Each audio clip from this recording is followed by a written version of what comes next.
Hey guys, I'm Ted, and this is a quick fast fact about the legacies of Herbert Hoover and Franklin Roosevelt in dealing with the Great Depression, the stock market crash, and the Great Depression.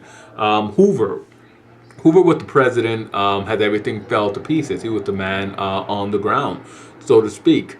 And he really edges out Franklin Roosevelt in a direct comparison between the two regarding fighting the Depression. Now, Roosevelt admittedly greatly edges out Hoover in being more accessible and more personal, more compassionate, responding directly to the public. Hoover was more used to dealing with committees and boards. He never held public office before. So he really couldn't, really didn't have the tools, skills, or any other sort of any other sort of attributes that would have made him more able to more able to react in a better light to the dilemma that he faced.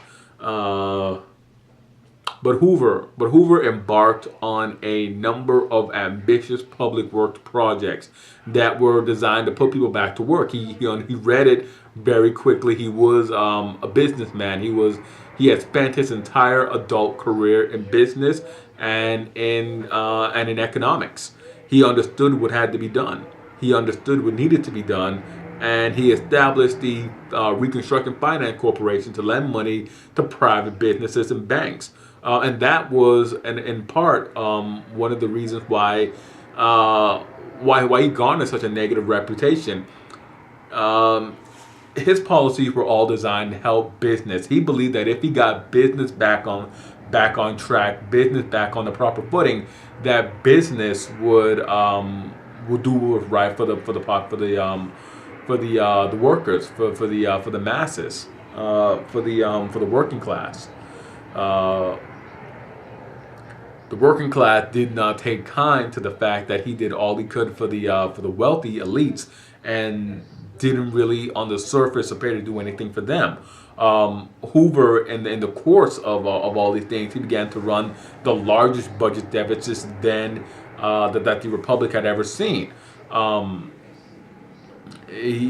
Roosevelt, on the other hand, he had a better sense of the urgency of the situation that confronted the Republic.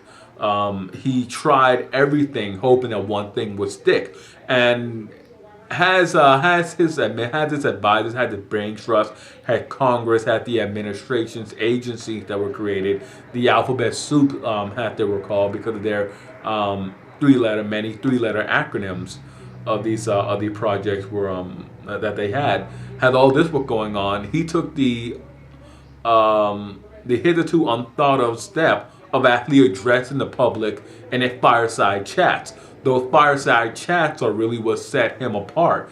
His policies far below those of Herbert Hoover, but the simple act of a weekly radio address that were quite popular. And even now, for those of us who want to study this and who want to learn more about Roosevelt and where he was coming from, listening to those addresses really sort of underscore the humanity in which he approached the situation. They were both great humanitarians, I would say, but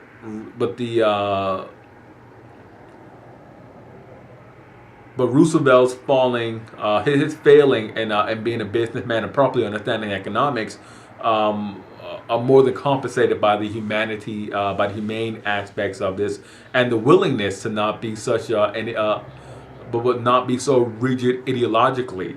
Hoover was against prohibition, and by 1928, prohibition had largely failed, and it was evident to everybody. But Hoover would not backtrack from it. He also would not go above and beyond what he deemed necessary for business. Roosevelt had no such scruples. He was more than willing to see that beer and wine became legal, so long as it was taxed, to provide more income to the federal government, and to provide jobs for many people.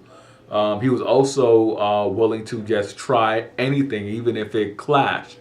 Have we examined in our lecture series, a lot of the New Deal programs clashed. One act would make provision for something to happen, and another act would come along and take away those provisions. Two very important men, two very wise men, in my opinion, but two men who took radically different approaches to the situation.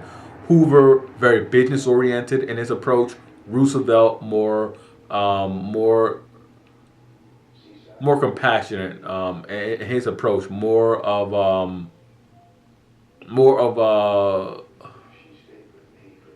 personal, more personal. And that wraps it up. That is my fast fact. Not so quick, I fear, fast fact on Hoover and Roosevelt. As always, I'd like to subscribe and comment and let me know what you thought about it. And as always, I'm Ted, and I'll see you guys next time for another fast fact.